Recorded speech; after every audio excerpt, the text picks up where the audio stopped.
இவங்க பட்டாசு சத்தம் 8 ஊருக்கும் கேட்கணும் அப்படின்றதுக்காக இப்படி ஒரு ஏற்பாடு.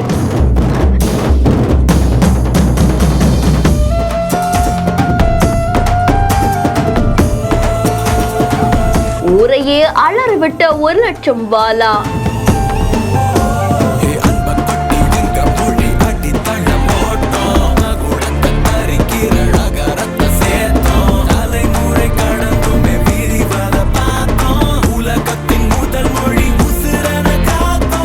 கடலூர் மாவட்டம் குள்ளஞ்சாவடி பக்கத்துல இருக்கக்கூடிய கோதண்டராமபுரத்துல அங்க இருக்கக்கூடிய 10 குடும்பங்கள் ஒன்றா இணைஞ்சு அவங்களுடைய தீபாவளியை கொண்டாடணும் அப்படின்றதுக்காக ஒவ்வொரு குடும்பமும் 10,000 வாலா வாங்கியிருக்காங்க. அது எல்லாத்தையும் ஒன்னா இணைச்சு 1 லட்சம் வாலாவா சேர்த்து அதை சாலையில வெடிக்க வச்சிருக்காங்க. அந்த வீதி முழுக்க பட்டாசு வெடிச்சு பலரையும் ஆச்சரியத்துல ஆழ்த்திருக்கு. ஹனுமான் வால் மாதிரி நீண்டுகிட்டே போயிருக்கு. எங்க தொடங்கி எங்க முடியுதுன்னே தெரியாத மாதிரி கிட்டத்தட்ட ஒரு 5 நிமிஷத்துக்கு இந்த வெடி சத்தம் கேட்டுக்கிட்டேதான் இருந்திருக்கு. இதை தொடர்ந்து ஒவ்வொரு வருஷமும் இந்த 10 குடும்பங்கள் ஒன்றா இணைஞ்சு இந்த மாதிரிதான் அவங்களுடைய தீபாவளியை கொண்டாடுவாங்க அப்படின்னு சொல்லப்படுது. அதை தொடர்ந்து இது தொடர்பான காட்சிகள் இப்போ சமூக வலைதளங்கள்ல வைரலா பரவிட்டு இருக்கு. நம்மளும் எத்தனையோ வகையான வெடிகளை பார்த்திருப்போம். ஆனா கடலூர் மாவட்டத்துல 10 குடும்பங்கள் ஒன்றா இணைஞ்சு இப்படி ஒரு செயலை செஞ்சது பலரையும் ஆச்சரியத்துல ஆழ்த்தி இருக்கு. இந்த வீடியோ தொடர்பான உங்களுடைய கருத்துக்களை கமெண்ட்ல சொல்லுங்க. மேலும் வீடியோஸ்க்கு பிஹேண்ட் ஃபாலோ பண்ணிக்கோங்க. செய்திகளை வழங்குவோர் மெட்வே ஹாஸ்பிட்டல்ஸ், GT Holidays,